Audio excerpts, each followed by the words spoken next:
e ele será chamado pelo nome de Emanuel, que quer dizer Deus conosco. Deus conosco. O anjo instruiu tanto a José quanto a Maria acerca do nome que o Redentor haveria de ter. E o nome escolhido é Jesus, que em hebraico seria Josué. Jesus significa Deus é a minha salvação. Deus é a minha salvação.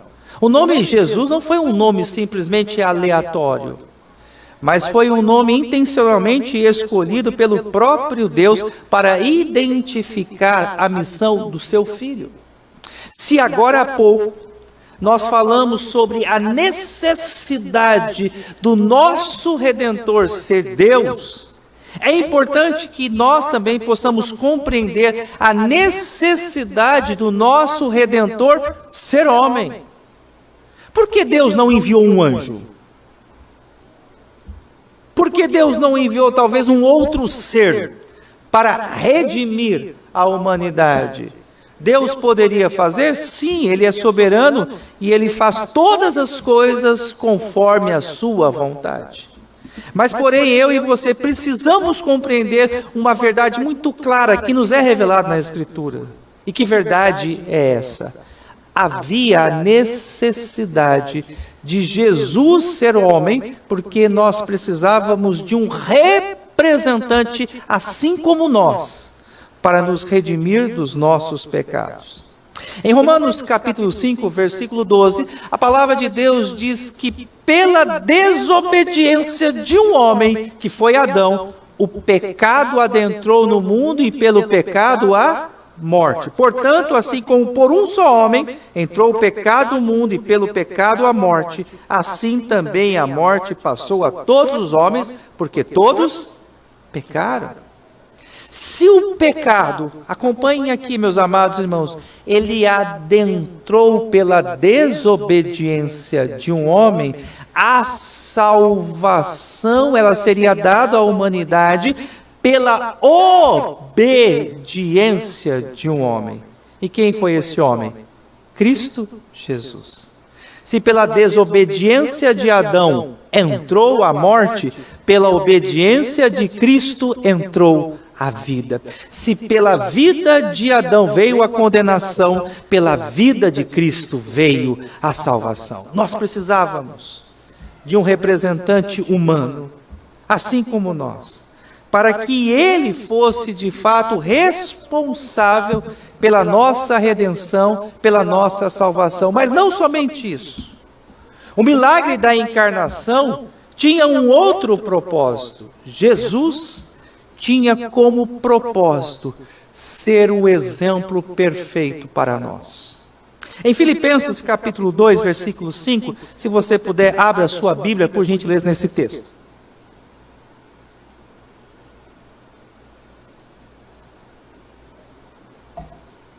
Filipenses 2, 5. A palavra do Senhor ali nos diz: tende em vós o mesmo sentimento que houve também em Cristo Jesus. Tende em vós o mesmo sentimento que houve em Cristo Jesus. A encarnação de Cristo, meus amados irmãos, teve como propósito servir de modelo, de exemplo de conduta para mim e para você. Como Deus quer que nós vivamos? Qual é a vontade de Deus para a nossa vida? Nós não vamos encontrar isso em qualquer tipo de experiência mística. Certa feita, conversando com um senhor, iniciando um discipulado, eu perguntei a ele: como você faz para saber qual é a vontade de Deus para a sua vida? E aí ele me disse: olha, eu vou muitas vezes lá para o mato, ou para o bosque, para um lugar deserto, para o meio do mato, e ali eu fico pensando, eu fico fazendo as minhas elucubrações para descobrir qual é a vontade de Deus para a minha vida. E, meus amados irmãos, não é dessa forma que nós descobrimos qual é a vontade de Deus para a nossa vida. Não é buscando em nossa mente, buscando em nossos pensamentos, fantasiando com as nossas imaginações, que eu e você vamos descobrir qual é a vontade de Deus para a nossa vida. Mas a vontade de Deus para a nossa vida, ela claramente, ela é demonstrada através da vida, das palavras e do ensino de Cristo Jesus. Se você quer saber o que Deus quer que você faça, se você quer saber qual é a direção de Deus para a sua vida, olhe para Jesus. Em 1 Coríntios 11:1, Paulo diz: sede, pois, meus imitadores, como eu sou imitador de Cristo. Então o Senhor se encarnou e Ele assumiu a forma humana para ser exemplo para nós, para nos mostrar o caminho e para nos mostrar a direção.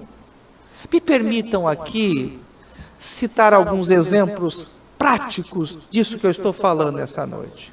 Por exemplo, em Cristo Jesus, nós aprendemos a como resistir às investidas do diabo.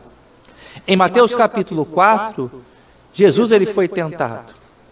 E Jesus ele foi tentado em 3 áreas, quanto às suas necessidades físicas, fome e sede. Quanto à questão da vaidade, dê ordem aos teus anjos para que lhe sustente. Quanto às riquezas, o diabo, Satanás, diz: se prostrar e me adorar, te darei todas essas riquezas. E a grande questão é, como Jesus venceu as investidas de Satanás? Você já parou para refletir? Como Jesus venceu as investidas de Satanás? De 3 formas que eu e você podemos vencer também. Notem que Jesus, como Deus, ele poderia simplesmente, com um sopro divino, aniquilar o diabo, aniquilar Satanás. Mas ele não fez assim. Ele venceu as investidas de Satanás de tal forma que eu e você também podemos vencer. Se nós copiarmos Jesus, se seguirmos os passos de Jesus, eu e você também podemos vencer. E como Jesus venceu? De 3 formas. Primeiro, com a oração. Durante os 40 dias que Jesus esteve no deserto, ele esteve em oração. Como é que o crente aprende com Jesus a vencer as tentações? Em oração. Em segundo lugar, Jesus venceu as investidas do diabo com jejum. E jejum não é dieta, jejum é fome de Deus, é sede de Deus. É tempo de buscarmos o Senhor, é nos abster da alimentação para que nós consagremos a nossa vida ao Senhor. E em terceiro lugar, todas as vezes, as 3 investidas do diabo que se levantou contra o nosso Senhor e Salvador, Jesus respondeu com a palavra, respondeu com a Bíblia. Palavra, oração e jejum. São as formas e as ferramentas que o Senhor nos deu, através do exemplo do seu Filho, Cristo Jesus, para nós vencermos as investidas do diabo. Ainda, em Filipenses 2:5, tende em vós o mesmo sentimento que houve em Cristo Jesus. E nós poderíamos aqui, meus amados irmãos, destacarmos tantos sentimentos que houve em nosso Redentor. Sentimentos esses que nós precisamos buscar. Sentimentos esses que nós precisamos almejar. A nossa oração, meus amados irmãos, nessa data em que nós já de forma antecipada celebramos o nascimento de nosso Senhor e Salvador Jesus, deve ser esta: Senhor, dá-me um coração como o do teu Filho. Transforma, Senhor, a minha vida e me dê um coração igual ao de Cristo Jesus. Tende em vós o mesmo sentimento que houve em Cristo Jesus. Para a gente relembrar aqui pelo menos 3 sentimentos graciosos que foram manifestos na encarnação de nosso Redentor. Em primeiro lugar, o seu amor incondicional pelos discípulos. É maravilhoso que na ceia, A palavra do Senhor nos mostra que Jesus, ele amou os seus discípulos até o fim. Quando Jesus mais precisou dos seus discípulos ali no Getsêmani, ao invés de orarem com ele, os discípulos dormiram. Pedro, no seu avã de dizer que jamais abandonaria o Redentor, quando o galo cantou pela terceira vez, Pedro, com os seus próprios lábios, negou ao Senhor Jesus. Na sua prisão, os discípulos todos fugiram. Nenhum deles estava ao seu lado. Posteriormente, na crucificação, só João esteve ali próximo ao Redentor. Mas a palavra nos diz que Cristo amou os seus discípulos até o fim. Além do amor incondicional, nós podemos também afirmar que Jesus, ele manifestou a graça do perdão para com aqueles que pecaram contra ele. A maior manifestação do perdão que nós encontramos em Cristo Jesus se dá na crucificação. Quando o Senhor, ele olha ali para aqueles que foram responsáveis por tirar a sua própria vida, que o pregaram no madeiro, que furaram o seu corpo, que cuspiram em sua face, que colocaram sobre a sua cabeça uma dolorosa coroa de espinhos. E o Redentor ali, com um amor imensurável, ele diz: Pai, perdoa-lhes, porque não sabem o que fazem. E aqui a gente olha para o nosso coração. Que contraste, né? Às vezes, por coisas tão pequenas, nós negamos o perdão. Se uma pessoa às vezes passa por nós e não nos cumprimenta, já é digno de nós nunca mais olharmos para a cara daquela pessoa, desviarmos o nosso caminho daquela pessoa e simplesmente ignorar. Se nós não somos respondidos em uma mensagem do WhatsApp, isso já é motivo no nosso coração de ira e de revolta e de dizer que nós não queremos mais nenhum tipo de contato com aquela pessoa. Tantas coisas pequenas que enchem o nosso coração de ódio, de mágoa, de ressentimento e de raiva. Tende em vós o mesmo sentimento que houve em Cristo Jesus. Até que ponto nós estamos prontos a perdoar aqueles que nos ofendem? Até que ponto nós estamos prontos para perdoar os nossos familiares, os nossos entes queridos, pessoas do nosso próprio sangue, pessoas do nosso próprio convívio? Quantas vezes nós fechamos a porta do nosso coração para o perdão? Quantas vezes fechamos a porta do nosso coração para a restauração? Quando nós olhamos para o exemplo de Cristo, para a sua encarnação, nós somos levados a considerarmos a prática do perdão. E a terceira demonstração, meus amados irmãos, de Cristo Jesus foi a sua humildade incomparável.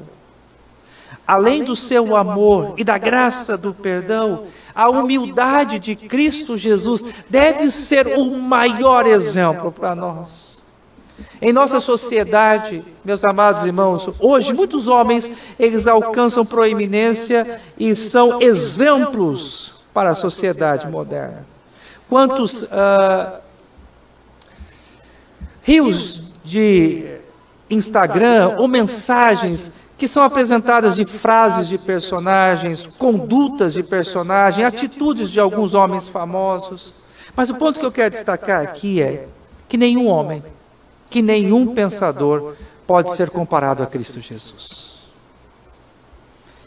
E a sociedade hoje, ela vive à busca de exemplos, de homens que possam seguir, de filosofias que possam abraçar. E eu e você, como cristãos, precisamos entender que o maior e o mais profundo exemplo já nos foi dado. Nós não precisamos correr atrás de outros modelos, nós não precisamos correr atrás de outros homens, nós não precisamos buscar outros exemplos. O maior de todos os exemplos, o maior de todos os homens foi nos revelado no Evangelho e o seu nome é Cristo Jesus. Tende em vós o mesmo exemplo que houve em Cristo Jesus. Quando seus opositores o julgam de forma injusta e fraudulenta, ele aceita aquela condição. Quando os soldados romanos arrastam pelas ruas de Jerusalém, quando no pretório se reúnem a guarda romana, zombando dele, de Cristo Jesus, esbofeteando o seu rosto, cuspindo em sua face,